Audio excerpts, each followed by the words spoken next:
Hello and welcome to this Project in a Box video session. In this session we're going to be looking at some reporting again, always a very popular topic, reporting. Last time we looked at the project statement, and this time we're going to have a look at the weekly review. Firstly though, we're going to compare it to the project statement. So I'm in my project here, I click project statement button and I get my instant project statement, which is a roughly one-page summary. It depends generally on how much gets written or how big the plan is, but aimed at being a one-ish page summary of the project. The sort of key essentials, if you're reviewing 10 projects, that's the sort of level of information you're probably going to want. However, some people want a lot more detail, and therefore you're often producing different reports for different audiences, and there's a load of hard work to do all that again, and sort of hand churning of numbers to produce those things. Here though, that's not the case. So we can come and open up our weekly review report template. That's going to set up this form with all the things that we need, and then we can just press run report and we're going to get that turned out. Now this report's focusing generally a week behind and a week ahead. A bit like a highlight report often focuses a month behind and a month ahead, but this is obviously at a weekly basis. Some things have gone longer than that because it makes a bit more sense to get that depth of information. So this report, although we can see it's running to 11 pages, depends how big the sections are. It can be typically 8, and it starts off with a cover section. Obviously the layout of it you can change. It's a Word template, so you can change the logos and the color schemes and how it looks. This is designed so that it might be printed and bound. So we've gone landscape, and the front page is a general sort of summary of the project again. So across the top here we've got what we call value panels, and they're picking out a particular property from the project database and comparing the latest value for it this week with the latest value for it the previous week. And we can see actual and progress costs here. You can see they've both gone up. Percentage complete and progress to date, again, both gone up. Percentage complete is the overall percentage complete of all the tasks in the project, and progress to date looks at the percentage complete of everything that should be done by now. So we can see they're both improving.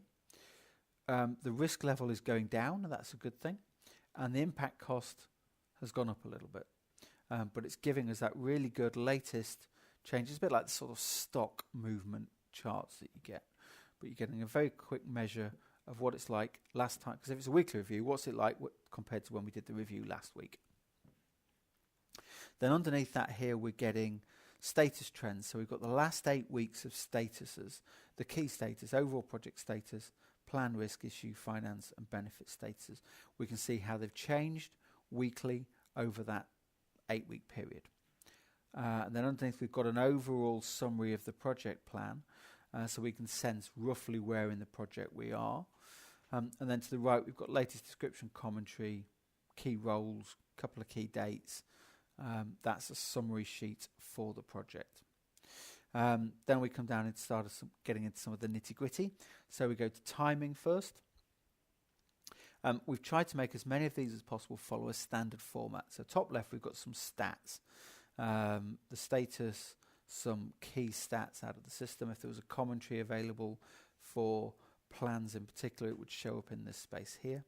Then we've got a focused timeline, so not the whole project, but just looking down in on all the tasks that have some part of the last week and the next week. So we can see the detail of those. And then we've got tasks due to be completed last week, tasks due to be completed next week, very much like the highlight sort of approach. We've got overdue tasks, because there might be some that we've missed from further back that are still sat as overdue, as is in fact the case here with this one.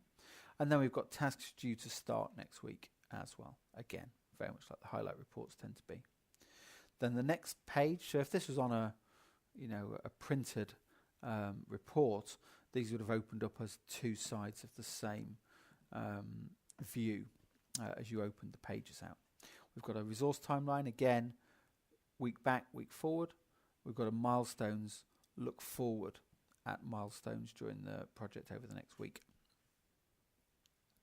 Then we've got issues and changes, again, the stats, a couple of charts to give us a sort of pictorial idea of where we are with issues. Then we've got a filtered view of all the issues that are under action. So these are all the issues that are flagged as action pending. That means they're not open. Something's been identified and done with them, but they're not closed yet. So these are the ones we're actively managing currently. And for these, we see some details about the issue itself, and then about responses associated with these. So including impact information, change information, if there are changes happening on these. Then we've got two other tables below. Unaddressed issues. So these are issues that have been identified, but nothing has been done. They're still sat as open in the list. Generally, you shouldn't see too many here, but you might see a few.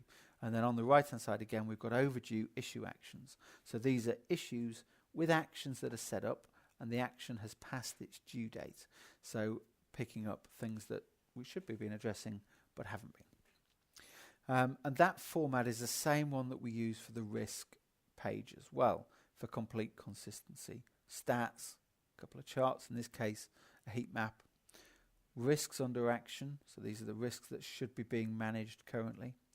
We've got unaddressed risks, and then we've got overdue risk actions. So exactly that same structure and format. And like I say, in many projects, you're going to find this is going to fit onto a page, because you shouldn't have too many things unaddressed or overdue. Most things should be under action. So finances, again, stats, and then we've got a timeline. So this is looking back over 8 weeks again of time changes for budget costs. So we see a change in the budget for the project a couple of weeks ago. The progress cost and the actual cost of that, how that's changed over time. Then we've got current tasks. These are all tasks that are happening during this period, and we're finding out who's working on them, what they're costing, how that cost model is built up, how much is fixed cost, how much is resource cost, therefore what's the total cost, and then what's the actual cost, what's been booked against these tasks, and the progress cost, what should we have spent for the percentage complete that we're at currently. Overspending tasks, and a project breakdown. So in the statement, the project statement, we saw these three figures, which are cumulative total cost, rolled up to the project level, what's the total budget cost of the project, what's the cumulative actual cost, and what's the progress cost, what should we have spent for the percentage complete. This breaks those down over the various top-level summary activities within the project. And it'll do that automatically. If you add extra summary groups, take them away, restructure the project, you'll always get that because it's built into the analysis view. Then we get benefits. So we've got, again, stats, some charts, some benefits lists. This is coming from our benefits spreadsheets. If you want to change these things, they're easy to do. It's not form and database changes. It's changing what you pick up and add in that spreadsheet. And then down at the bottom, we've got some catch-all sections, because these often can go on for a bit of a distance. So the first one on the left-hand side is showing me any other content from spreadsheets which I need to see for this project. So currently these are just some spare benefits charts that we didn't include in the first analysis. But actually these can be any content from any spreadsheet that you've got linked to your project. So if you're doing an office move and you're collecting some information about how many boxes are coming from each room or what the cost of that's going to be, or you're collecting some information about IT asset numbers or health and safety or anything else, this will show any other spreadsheet ranges set up, so you can map in to your spreadsheet and say, I want those cells or that chart, and they'll be included automatically, the latest versions of those, in your project report. So it's a really good way of getting standard stuff right now, what's custom and different about this project, what makes it unique. And then on the right hand side we've got photos, so we can have any sort of images stored within our project documentation, and we have a list of those which are flagged to be used in reports. So we've got a latest layout for the new building, and we've got some website design information, but they can be site photos, organograms, product pictures, all the sort of stuff that makes the project unique, gives it some sort of flavor. So again, it'll bring the latest versions of each of those images. with the description and a date of when it was last updated. So that's our weekly review. You know, that's the sort of stuff that if you're going to sit down and go into a project in a bit more detail, you're going to want. Or if the project statement report, you know, the director said, well, actually, this project isn't going very well, I need some more information. You haven't had to go back and slave for 3 hours to produce it. You can just rerun this report. Then you've got the stuff to fish a bit deeper. So if we wanted to share that report with our colleagues, we would then publish it. So I'm going to publish this and call it weekly. This is week 21. And I give it a description. Oh, I'll give it a description in the right place. Give it a description about what we think about it. Published and shared. And people who've got permissions to see those reports will now be able to see them. It might have sent them a notification email to tell them a new report is there as well. Now let's go and have a look at the same thing in the browser interface. So in fact, the first thing we can do is come and look at published reports, and we can see we've got our week 20 and week 21 reports. I could reopen that from here and read further, or I can come back to my reporting menu. Again, I could do a statement report, but if I go to other reports, in my project report list is weekly review. So just select that and create here. We'll just hide away the list. And we'll get the HTML version of that, because we're in the browser here. Yes, I'm on a laptop in this case, but I could be on my smartphone or a tablet or something like that. And I may not have Word present to view the Word report.